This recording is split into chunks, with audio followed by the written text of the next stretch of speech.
Hello everyone, good evening. My name is Sheikh Faizan and today's date is 19 March 2024 and today's my technical topic is multi-threading.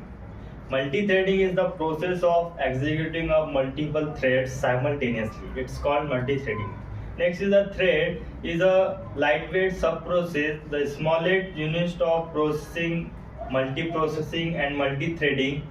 Both are used to achieve multitasking. Uh, However, we use multi-threading than the multiprocessing because threads are a shared memory areas and they don't allocate separate memory. Also saves memory and context switching time between the two threads, and it is one of the main advantage. Java multi-threading is mostly used in games, animation, etc. Next is advantages of Java multi-threading.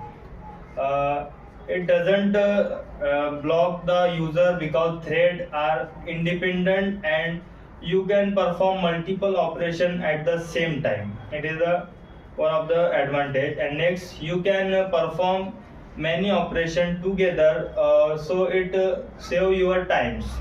Next is threads are independent, so it does not affect other threads if an exception occur in a single thread. Next is multitasking is a process of executing multiple tasks simultaneously. We use multitasking is the utilized to CPU, and multitasking can be achieved two ways: by process based, thread based. Each process has an address in a memory. In other words, each process allocate separate memory areas. And next is a process is a heavyweight, and the cost of communication between the processes is high than the thread. And next is switches from the one process to another process required a more time, and saving the loading register, memory maps, updating list, etc. Threads share the same address spaces, and a thread is a lightweight process, and it is a small unit of process. And next, the cost of the communication between the thread is low than the process.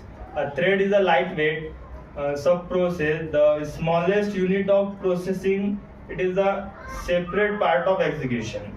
And next is threads are independent. If this occur exception in one thread, it does not affect the other. And threads it is used to share memory areas. Next is Java provide thread class to achieve the thread programming. Thread class provide the constructor and methods to create and perform the operation on the thread. Thread class extend the object class and it's implement the runnable interface. Next is what is runnable interface? Runnable interface it is a functional interface in the multi-threading which have only one method, that is run method, and it's provide the internal run method to the start method. And next is thread class. Thread class is the class is present in the java.lang package which is used to create object of a thread and new thread.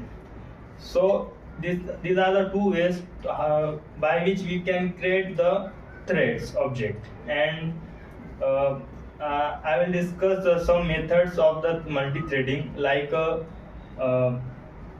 sleep method. Sleep method it is a method in a thread class which is used to pause the execution of the particular thread for the specific time frame.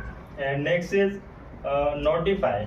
When the notify method is invoked, then the one thread is release the object and give the chance to the other thread for the execution. And next is notify all. Notify all it is one of the method in thread class which is also used to start the execution of the all the remaining threads that are in a waiting state. So and also it's the various methods present in the multi-threading for the performing the specific task and achieve the multi-threading. Basically, multi-threading is achieved for the multitasking. And in Java, there is a two ways to achieve the multitasking by using of process and by using of threads. Threads-based multitasking is advantageable than the process-based because threads have a take a less memory and less time for the execution, and it's execute multiple threads at the same time. So it is all about the my topics multi-threading in Java programming language. Thank you so much.